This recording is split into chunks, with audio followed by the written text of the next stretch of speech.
It's Tuesday, September 3rd, 2013. I'm Paul Joseph Watson. This is Infowars Nightly News.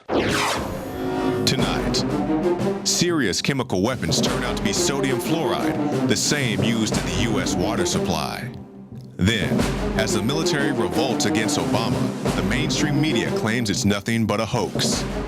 And even Rush Limbaugh thinks the Syrian conflict could be a frame job. Looking here at a frame job. Alex Jones reports. That's next on the Infowars Nightly News. And you better pray to God they don't get this through. Top story tonight, Obama's Syria attack resolution authorizes boots on the ground. President Obama today claimed that there would be no U.S. troops in Syria, telling reporters, this is not Iraq, this is not Afghanistan. However, Harvard Law School professor Jack Goldsmith warns that the White House's draft resolution for military intervention, which Congress is set to vote on, of course, next week, is so broad that it would authorize boots on the ground as well as regime change and open-ended war throughout the entire region. The proposed AUMF focuses on Syrian WMD, but is otherwise very broad. It authorizes the president to use any element of the U.S. armed forces and any method of force, writes Goldsmith. The AUMF also contains no time limit for when this mandate expires without further congressional approval. So it creates this open-ended war that would, quote, permit the president to use military force against any target anywhere in the world, including Iran or Lebanon, as long as the president, in his discretion, determines that the target has a connection to WMD and the Syrian war.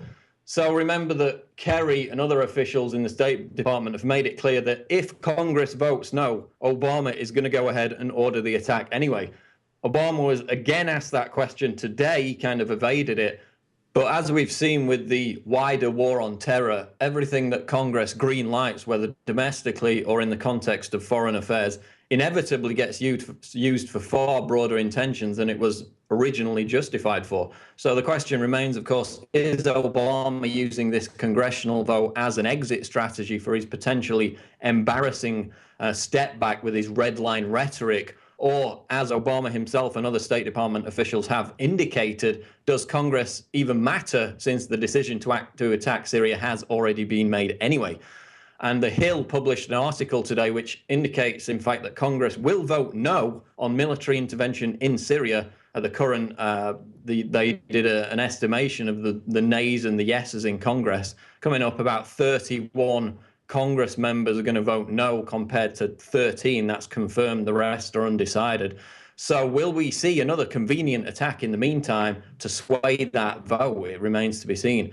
Moving on, MSN claims military revolt against Obama a hoax. The mainstream media has responded against Barack Obama's plan to attack Syria by claiming that the viral "I didn't join Twitter" trend is a hoax invented by pro-Assad hackers. So, you know, despite the fact we've seen numerous veterans and active duty soldiers holding up signs on Twitter expressing their vehement opposition to military intervention in Syria, in addition to the tweets, of course, the plethora of tweets received by Congressman Justin Amash making the same sentiments, the International Business Times came out with an article today and basically said that the photos, the tweets, were the work of Syrian hackers, quote, impersonating U.S. military personnel.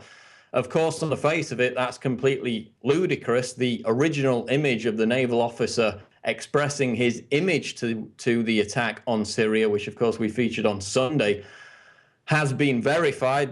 We know his name. We know that he's an active duty petty naval officer. And then you have, of course, all the other images of veterans and current active duty military personnel doing the same thing. But what I'm seeing from this now is actually Obama apologists hijacking this meme in order to claim that those in the military who oppose the attack on Syria are cowards. That's right. That's what they're saying at the moment, trying to hijack this meme.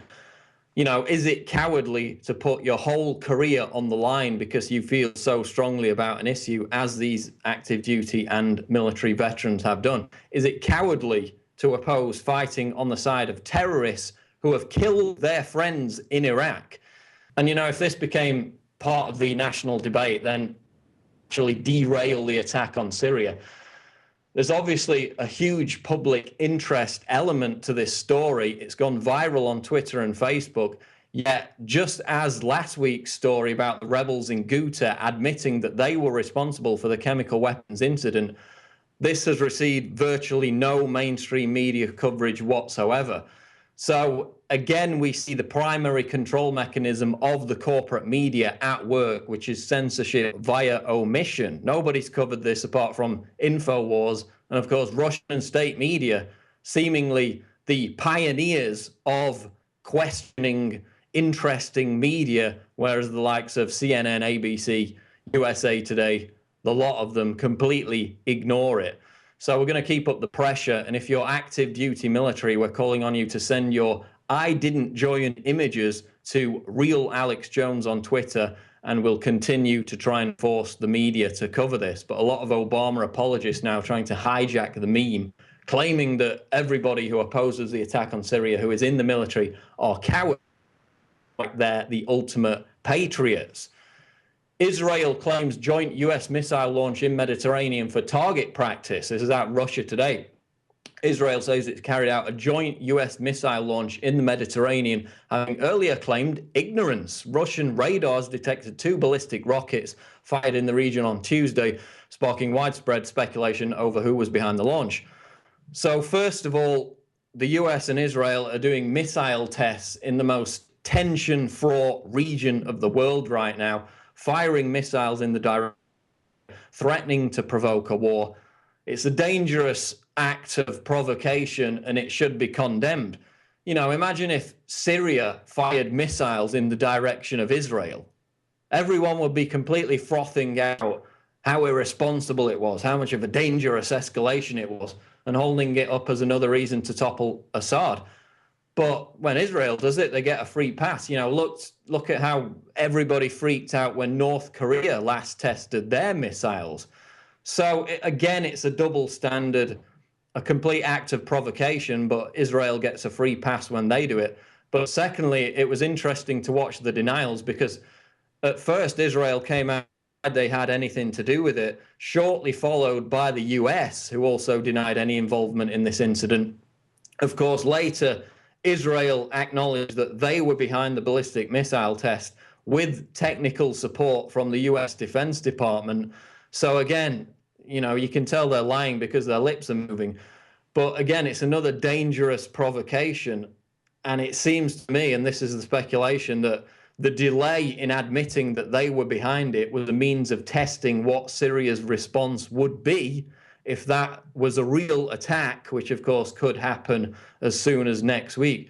So they're playing games out there in the Mediterranean, the most tension-fraught region of the world, on the eve of war, testing missiles, potentially provoking war. Compare that to what would have happened if Syria did the same thing. First Syria rebels armed and trained by CIA on way to battlefield, reports The Telegraph. The first cell of Syrian rebels trained and armed by the CIA is making its way to the battlefield, President Barack Obama has reportedly told senators. During a meeting at the White House, the president assured Senator John McCain that after months of delay, the US was meeting its commitment to back moderate of the opposition. So you mean the moderate elements of the opposition who publicly swore allegiance to Jabhat al-Nusra, who in turn publicly swore allegiance to al-Qaeda terrorists. Talking about those kind of moderates. You're talking about the moderate elements who have videos up on YouTube proudly merging with Jabhat al-Nusra terrorists in Aleppo, merging with the same group that killed US troops in Iraq. Or do you mean the moderate elements of the opposition who cut people's internal organs out and eat them on camera? You're talking about those moderates. Or the moderates who sing the praises of Osama bin Laden, the moderates who behead babies, the moderates who force children to behead other people, the moderates who slaughter Christians and pillage their church in Syria. These are the kind of moderates we're talking about. And now the CIA has sent 50 basically al-Qaeda terrorists that they trained in Jordan to join the other terrorists to take the opportune moment to overtake all the military bases when they launch the attack next week. And it's all paid for with your taxpayer dollars. Moving on. Syria's chemical weapons turn out to be sodium fluoride used in the US water supply. This is Mike Adams, nationalnews.com. And of course, this is an issue we first drew attention to on Sunday when it first came out. It concerns these shipments of chemical weapons ingredients which were sent by a British company to Syria. Of course, the UK government denies involvement, just as they denied giving Saddam Hussein the chemical weapons. But what were in these chemical weapons ingredients? Sodium fluoride and potassium fluoride. The same ingredients that our health authorities put in our water, food, and toothpaste. So as Mike Adams documents in this article, sodium fluoride is an ingredient for chemical weapons, and you're ingesting it on a daily basis.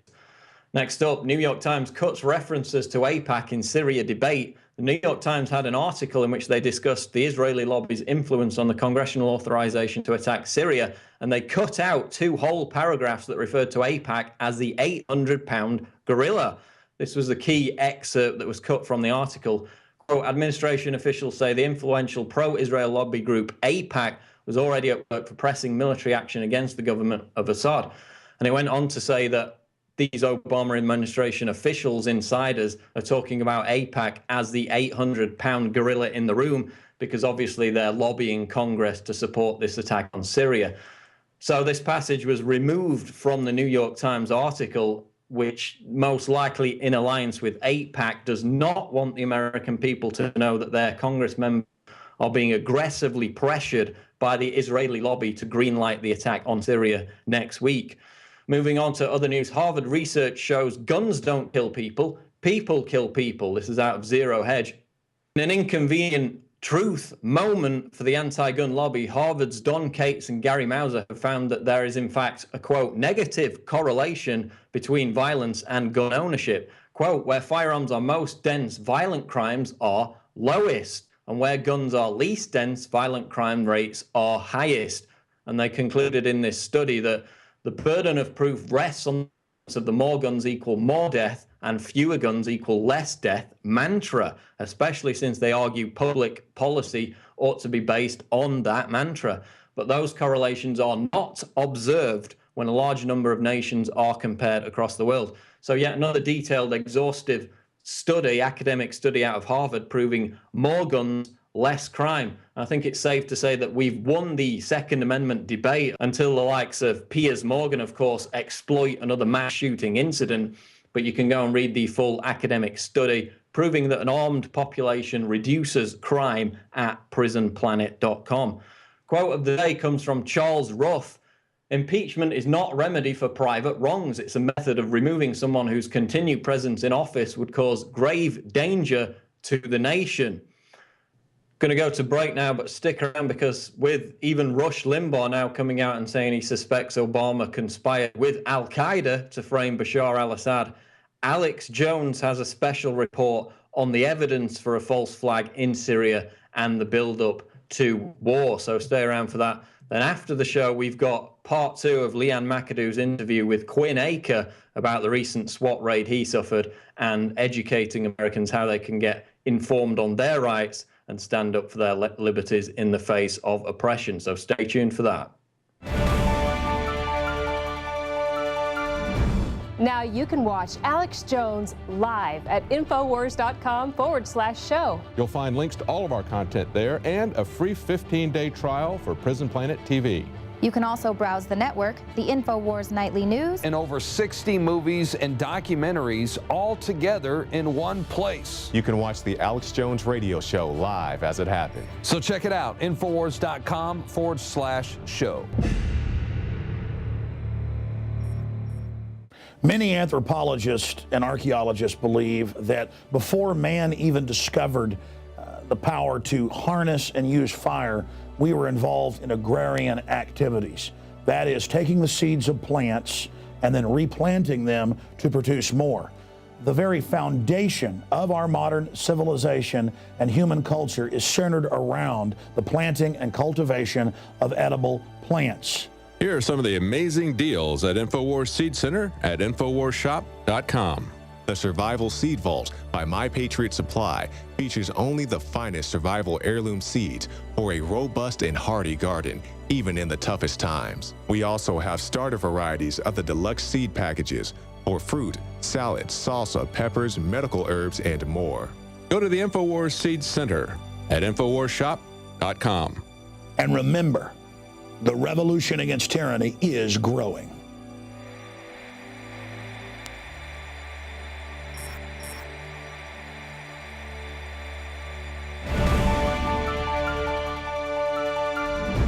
And welcome back to this extremely important September 3rd, Tuesday edition of Infowars Nightly News. Rush Limbaugh, undoubtedly the largest media presence in the United States with 20+ million listeners a week. Love him or hate him, he's about as big as it gets on the media landscape, came out today and said that the evidence is pointing towards a false flag staged terror attack by the al-Qaeda forces so that the Obama administration and NATO have a pretext to come in and militarily back them up with air power. This is incredible because Rush Limbaugh joins Pat Buchanan, Ron Paul, Rand Paul, and of course myself and many others, Dr. Jerome Corsi of WorldNet Daily, Dr. Paul Craig Roberts of the Treasury Department in the Reagan administration, and Vladimir Putin of Russia, and many of the members of the British Parliament. This is amazing. In saying that the evidence is overwhelming that the Syrian rebels staged the chemical attacks. There's even videos that we've been covering the last week and a half since this tragedy happened, where the rebels are loading the chemical weapons and screaming Allah Akbar as they fire them. The Syrian rebels were caught earlier this year and last year in Turkey with chemical weapons they were trying to smuggle across the border. You're like, well, if Turkey's backing the rebels, why would they bust them? Because the general police and military aren't involved in staging a chemical attack. They just know people are trying to sneak across the border with a weapon. They check them, and then it gets covered up. So we know, ladies and gentlemen, that all evidence points towards this, and they have the motive. Why would Assad, if he's told by Obama, oh, by the way, if there's a chemical attack out of the blue, we're going to invade you? And Assad's like, I didn't do it, the rebels did it. Why would I target random civilians with this? It's against common sense. And what you've got is a 2.5-year proxy war, plus, it's almost 3 years, it'll be 3 years in December, of the West funding hundreds of millions of dollars per quarter. It's in the billions of dollars now to fund and train rebels in Jordan, in Iraq, in Turkey, in other areas, to inject them into Syria, trying to overthrow that country. And CNN calls the al-Qaeda forces blowing up churches, murdering people, activists and protesters. Just like when they tried to blow up a ship in the Suez Canal in Egypt today, they were called demonstrators. And it was like, oh, how dare the Egyptian army fire rockets at them from helicopters. And so now you have the U.S. military revolting against this. And I've told you, the people are not buying this anymore. 9% in last week's Reuters poll, 9% support this military attack Obama's trying to push. That's 91% are against it. So it's a total collapse level event. And historically, if you're an empire, but you have a somewhat moral population who isn't just completely bloodthirsty, you tell them, hey, we're going to go invade this neighbor because they attacked us. They did something. Oh, the Spanish blew up the Maine to get us into the war 1898. Turned out that was staged. Or the Vietnamese attacked our ships in the Gulf of Tonkin, declassified 6 years ago. That was staged. Or 1953, the coup in Iran. Turned out that was staged. This has all been declassified. People are now aware of this template that's run over and over again, not just by us. The Russian government's been caught staging stuff. The Nazis got caught staging stuff. Operation Himmler, blowing up their own military bases at Gleiwitz and other areas to then say Poland had attacked. Poland had a World War I or pre-World War I army with horses up against the Luftwaffe and Panzer tanks. They didn't start a fight. It'd be like a guy that weighs 50 pounds and can't walk starting a fight with a top, UFC fighter in their prime, or starting a fight with somebody like Mike Tyson in his prime. It's absolutely ridiculous. And so people are seeing through it. And the fact that you've got Rush Limbaugh coming out now and saying he didn't want to look at this, he couldn't believe it, but the evidence is there, is amazing. So first tonight, I wanted to look at what Pat Buchanan and Ron Paul have said. And then we're going to go to the new clip from today of Rush Limbaugh. And then I have bombshell, really scary news from our sources that is going to be breaking right about the time the show ends tonight, dealing with nuclear weapons that were supposedly not even at the base under treaties, being brought out of mothballs and from the B-1 base in West Texas and transferred to the East Coast to be loaded on other aircraft to be deployed against Russia. This is just unprecedented. We've confirmed all the B-2 bombers stationed in Missouri last week took off for Europe and that theater, and that U.S. aircraft have been massing in the region. And Obama said Saturday in a speech, our assets are in place in his military. How creepy is that? And we have high-level Russian media sources who literally say the government is in bunkers right now and the Russians are preparing for nuclear war and have never been this freaked out, not even in the Cold War. The Russians have their fingers on the launch buttons. They've massed hundreds of thousands of troops on their border. This is incredible, ladies and gentlemen. And our government is siding with al-Qaeda. This is biblical stuff that's happening right now. Let's go ahead and go to Ron Paul just a few days ago on Neil Cavuto talking about false flag. Here it is. I think it's a false flag. I think really, indeed. And nobody knows if indeed he was slaughtering people by the thousands, with poison gas. That's a different story, but that isn't the case. And during the entire interview, he lays out the history of events being staged. So this idea of the self-inflicted wound, the staged event, the frame-up is becoming mainstream. And this really takes the tool of tyrants away to be able to manipulate populations with militant enthusiasm, with mob psychology, to attack whoever they want by staging events. And of course, Pat Buchanan has also done several interviews on the McLaughlin Group and with Newsmax, saying basically the same thing. Here's that clip. I would not understand or comprehend that Bashar al-Assad, no matter how bad a man he may be, would be so stupid as to order a chemical weapons attack on civilians in his own country, when the immediate consequence of which might be that he would be at war with the United States. So this reeks of a false flag operation. And again, you can see all these clips in full, unedited, at Infowars.com and PrisonPlanet.com in the report that we have put out today. They're all linked at the bottom. Rush Limbaugh suspects Obama conspired with al-Qaeda to frame Bashar al-Assad. Absolutely sensational information. And before we play this Rush Limbaugh clip, I just want to point out, this is the fall of the false flag. Because when they staged the underwear bombing, it came out immediately that the CIA had put the drugged Muttalib on the plane. When they stage other events now, it's coming out very, very quickly, even in the New York Times, that almost every provocateur event is the FBI finding a mentally ill, low IQ person and commanding them as their Islamic leader, to build a bomb, to blow up the Christmas tree display in Portland, Oregon, or whatever the case may be. People are really understanding that the establishment is staging events, provocateuring events, and opening the door for real extremists who are out there to attack us as a pretext to radically re-engineer and change our culture from an open, free society, laissez-faire, true libertarianism in the Dutch New York model, to this authoritarian Orwellian system. But in closing, here is the historic Rush Limbaugh piece from today. And I do again suggest you go to Infowars.com and watch the entire 15-minute segment and listen to it, because he really gives the whole background story of his awakening to this And it's important to get that context. But in the interest of time, here's just a short clip of that compiled by our own Jakari Jackson.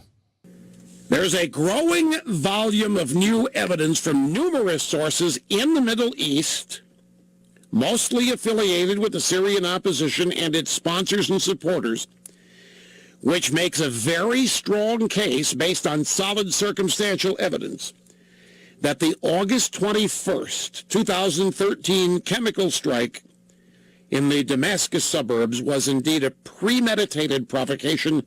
It looks like there was U.S. intel involvement dating a week before the alleged chemical weapons attack in meetings that were anticipating a war-changing event. So we could be looking here at a frame job. Available data puts the horror in a different and disturbing light, meaning it's not Bashar doing the horrible things. It's the rebels nerve-gassing themselves, framing Bashar, setting him up so that the al-Qaeda guys win, and then we end up on the side of al-Qaeda. And you've heard that being speculated about. If indeed this is a frame job, look at how well it's being run. I'm not attaching any weight in this to what they have said. It just, to me, it's coincidental. On Saturday, I got these two notes from friends of mine who've done business in the Middle East, in Syria. Just do not think that they know Assad. They can't not believe that he would do this. Well, that basically concludes this edition of Infowars Nightly News. Great job of the crew and all of you out there that are subscribers to PrisonPlanet.tv and the Nightly News. You make all this possible. So from the bottom of my heart, thank you for your support. We couldn't do the historical things we're doing without you. When the main news show ends for TV viewers on PrisonPlanet.tv, and we have an expanded interview with Leanne McAdoo and a really interesting fellow on knowing your rights here in America. So that's coming up at the end of the news tonight.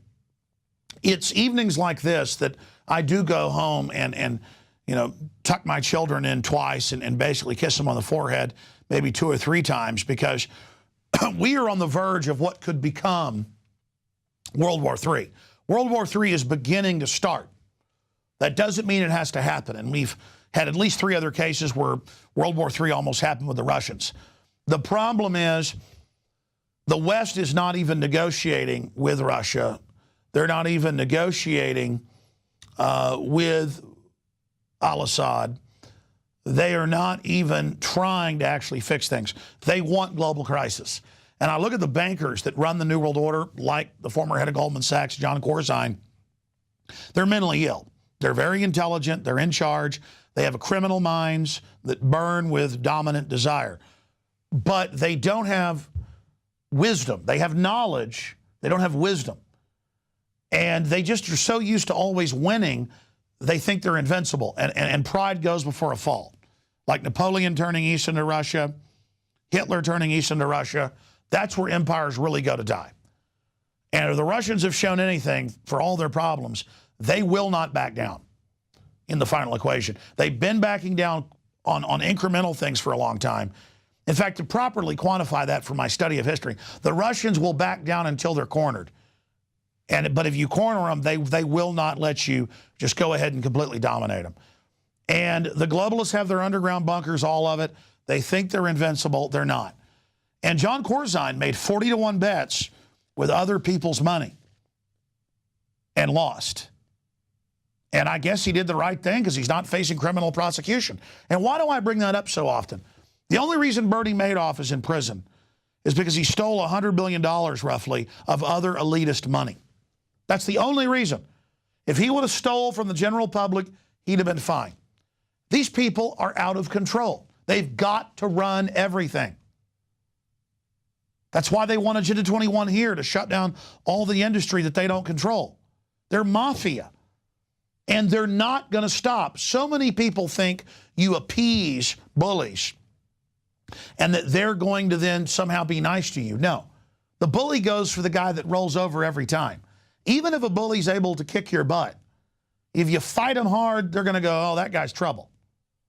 I mean, I found raccoons in my garage, and I might be able to actually get a hold of one and kill one, but I'm going to have bites all over me, scratches all over me. That's why big dogs won't mess with a raccoon usually, because they know a raccoon will absolutely attack them. Free people will fight back. Slaves are slaves because they don't fight back, ladies and gentlemen. They roll over. They're intimidated. They give in. And we need to stop acting like slaves and realize how much trouble we're in, folks. And sections of the power structure that are not completely delusional and sociopathic or psychopathic, you can read the writing on the wall. You know history. The ruling class we've got is real bad. They're Nero-esque. They're Caligula-like. They're very Hitlerian. And those aren't just names I throw around. Study those figures and then look at the ruling class we have. If you study psychology and criminology, subconsciously, they still have human wiring, even though at higher brain functions, they're psychopathic or sociopathic, bare minimum. And so their subconscious wants to destroy them. Their subconscious wants them to be caught. Their subconscious wants them to commit suicide, basically. But at a conscious level or even a spiritual level, the spirit driving them, the ghost in the machine manipulating them, if you believe in spirituality, you believe in God and the devil, the entities driving the bus don't care. They want to drive it over the edge of the cliff. But their basic human wiring wants them to get caught, to stop them. That's why they're so reckless. Because at a subconscious level, they think if they do crazier and crazier things, they'll get caught and stopped. And that may have worked 1,000 years ago. It doesn't work now because they got nuclear weapons. They must be stopped. We're going to have to stop them. All right, I've gone long enough. Please support us. Become PrisonPlanet.tv members. If you have a membership, 11 people can log in simultaneously with the same username passcode. Share that with friends and family. Have viewing parties. Get Infowars magazine at cost in groups of 10 up to 100 in bulk, where we expose the authoritarianism of political correctness. Thou shalt not have any gods above the state. Or get a year subscription, give it as gifts. Buy the Pro Pure water filters, discounted with promo code WATER. Go to the Seed Center, the books, the T-shirts, the films. All of it is the best information, the best products at the best prices. And then it also funds our operation. So you're buying war bonds in the literal Republic defense system, the human defense system. That's what we are, is a small part of that. Picture the liberty movement as a composite eye, like a dragonfly's eye. Hundreds of these eyes. But imagine them as fists. All of us are fists fighting the globalists. And when you fund us, when you spread the word about what we're doing, when you support us, it allows us to do what we've been doing. So in the face of this tyranny, we're going in through and beyond. Say your prayers. Pray for peace. Pray for sanity. Pray for a reprieve, just like Nineveh got. But in the final equation, get yourself right with God, because we could see World War III, which we know then, if you believe the Bible, brings in Antichrist. This may just be a test for that, because there are many Antichrists that have the same model. They try to build the same system, just like a crustacean will create the same shell, or a species of spider will spin the same type of web. The globalists have the same signature. So if you truly understand the Bible, prophecy, but also history, you understand that tyrannies build the same model. It just gets more sophisticated, more evil each time. So we don't know if this is it, but it does follow the Bible exactly, because it's the devil and his plan with God with his plan. And again, if you don't believe in God, that's fine, but why is it all following exactly what the Bible said? Because there are more things going on in heaven and earth that are in all these yuppie, socialist, anti-human, transhuman, atheist stuff. There's a lot of going on that isn't in your Star Trek episodes, I will assure you. All right, that's it for this transmission. We'll see you back, Lord willing, tomorrow night, 7 o'clock Central, Infowars Nightly News.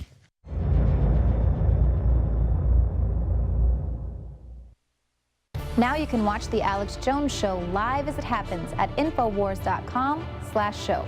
You'll find links to all of our content there and a free 15-day trial for Prison Planet TV. More than 60 movies and documentaries all in one place at Infowars.com/show.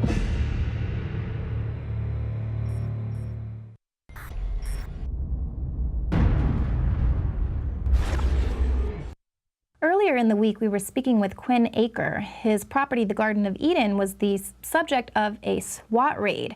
They attempted to violate his property rights, saying that he was growing a marijuana factory there. And basically, because he was someone that knew his constitutional rights and how to apply them, he was able to turn the law back around and establish it how it should be, for the people, by the people.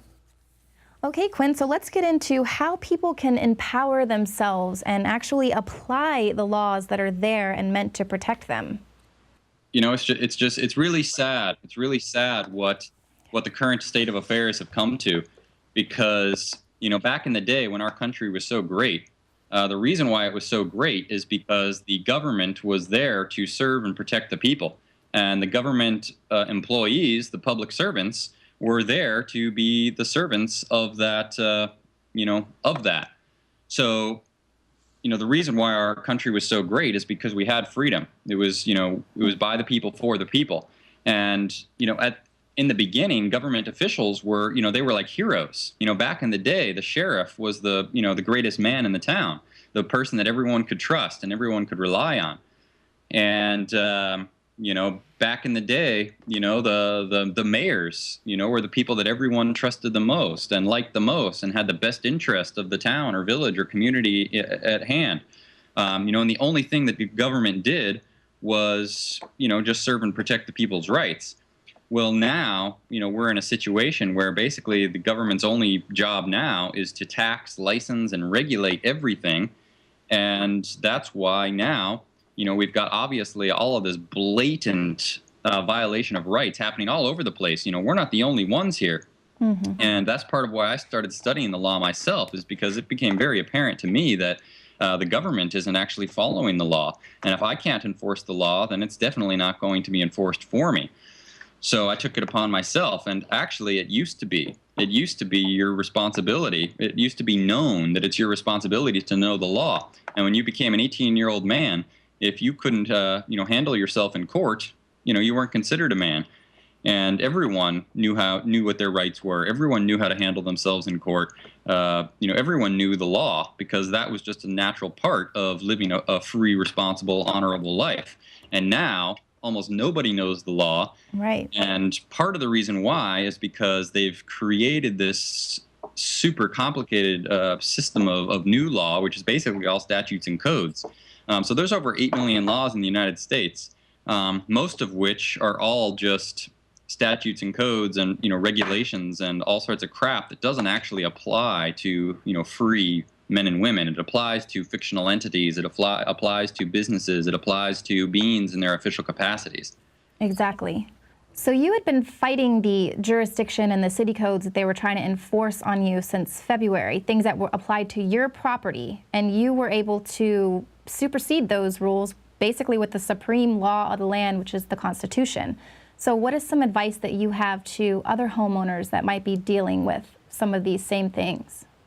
Right. Well, there's a lot of really simple things that we can begin to research, that we can begin to ask questions about.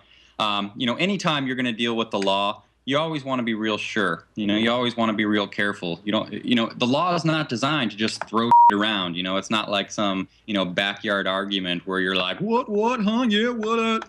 It's supposed to be very deliberate, very conscious, very concise. So of course there's an in-depth spectrum to be aware of in regards to the law before you really want to, begin utilizing it. But very simple stuff, which is that, for example, the supreme law of our land is the Constitution of the United States.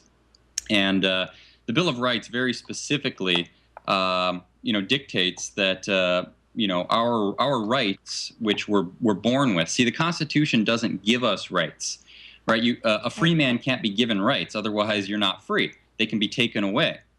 Right. See, the Constitution recognizes that we're born free. We're born with these rights. And the Constitution is simply the document which says these are what our rights are, and our government and our government officials are here to make sure that all of these rights are upheld at all points in time. And all government officials must swear an oath of office. And this is a really important part of the whole puzzle. because they swear under oath that they are going to serve and protect the people and the Constitution of the United States, which means that if at any point in time they do or are part of anything that is not upholding the people and or the constitutional rights, they're in violation of their oath of office, which is perjury and treason. So it's a really big deal. That used to be death. That used to be the death penalty. So it used to be very, very serious, and government officials took their oaths of office extremely serious. Now, most government officials don't even really know what their oath of office is.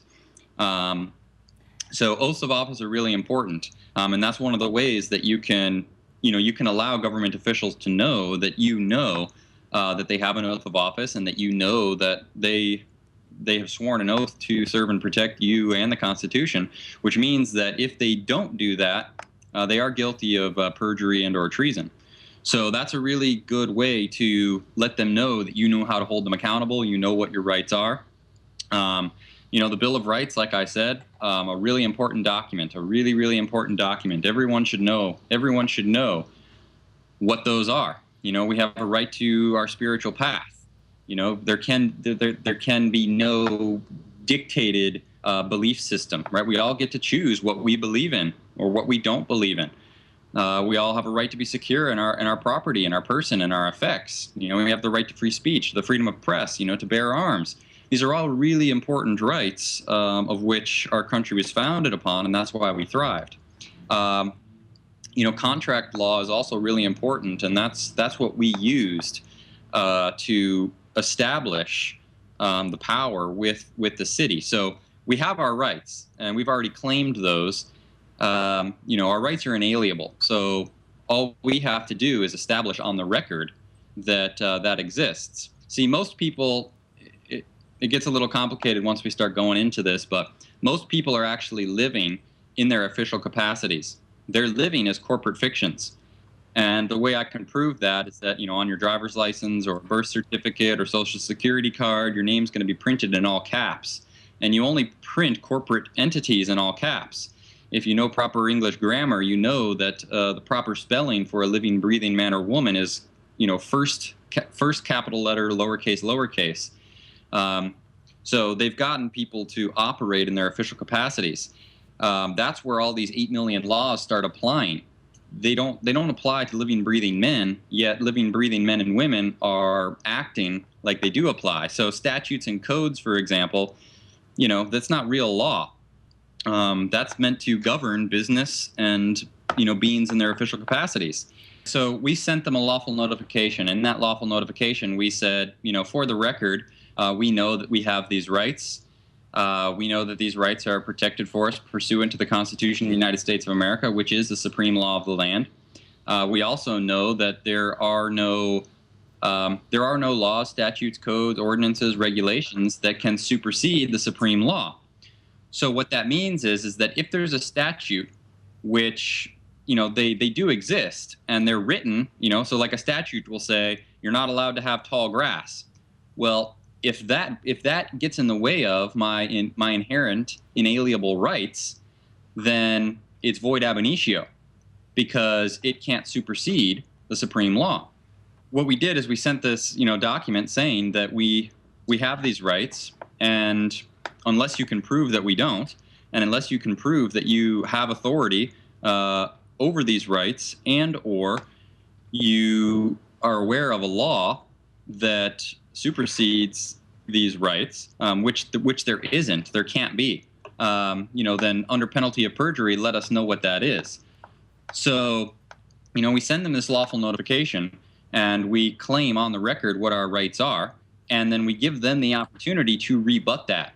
If you have lawful information, then we're happy to hear that. If you don't, then you agree that we are free, we can do whatever we want.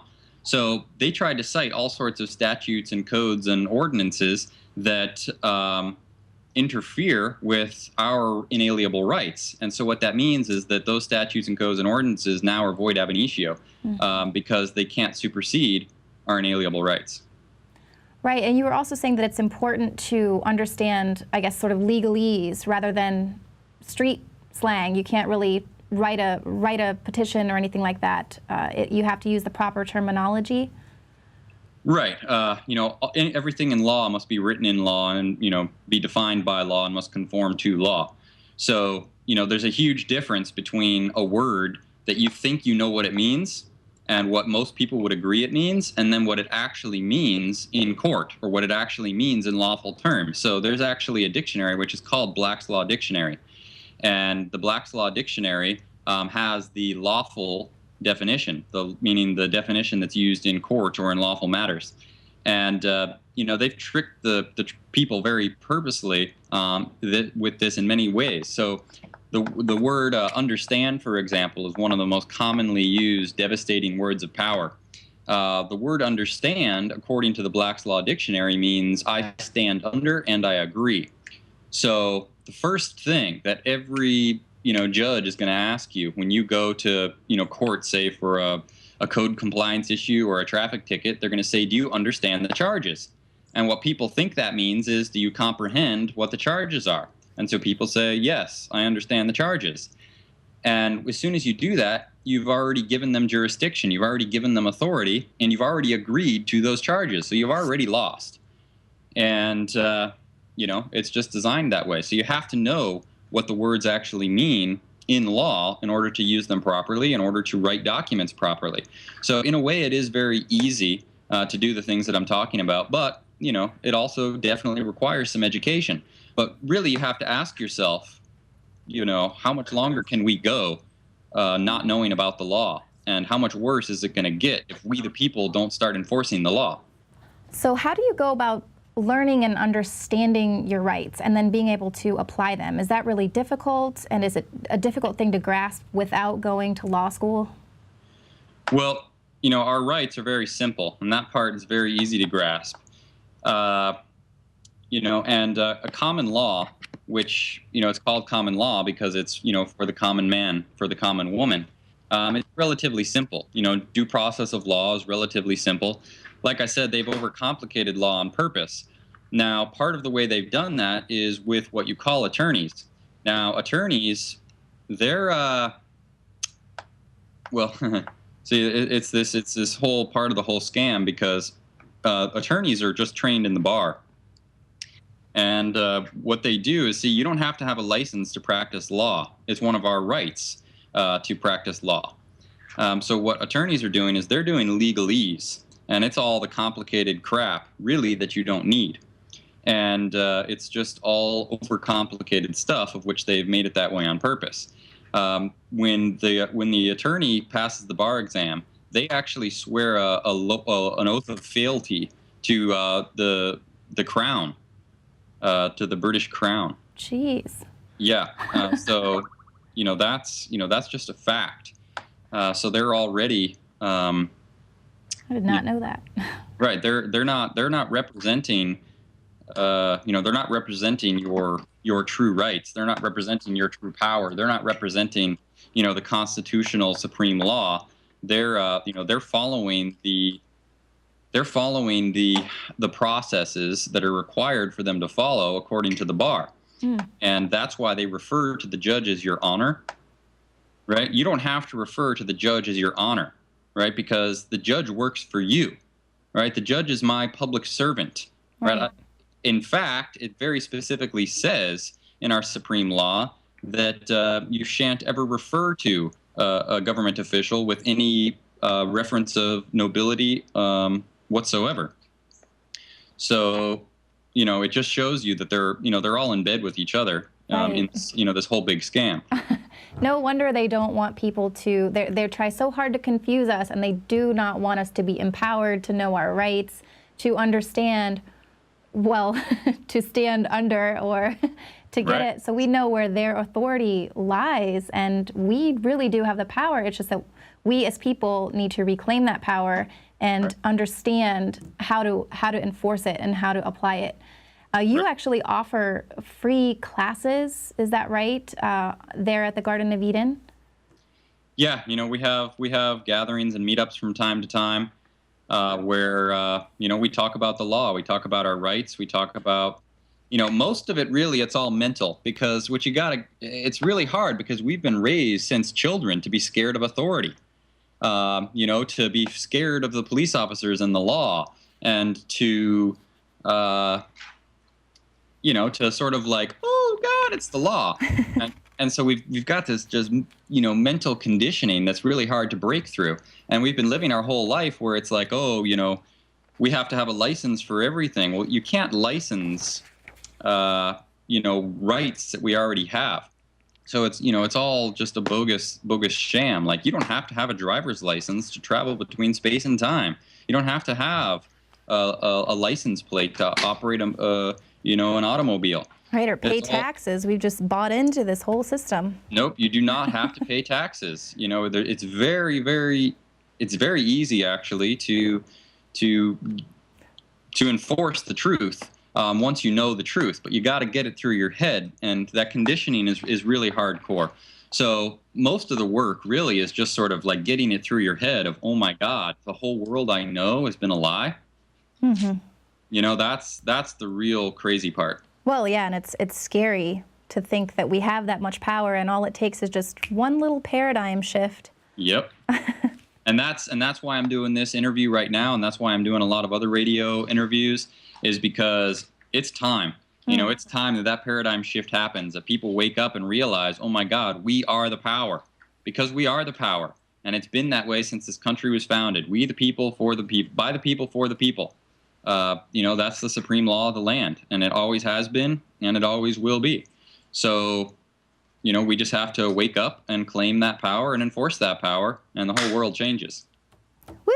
Well, I'm feeling empowered. Yeah, well, there's hope. There is hope. There is something we can do. It really is not too late. It's just we got to get ourselves out of the confusion. Mm-hmm. So, well, Quinn, thank you so much for your time and for everything that you're doing to be self-sustainable and empower others to be sustainable and to kind of be free of the system. Yeah. Well, you know, I appreciate your appreciation, and, you know, we're doing this for ourselves. We're doing it for everybody else.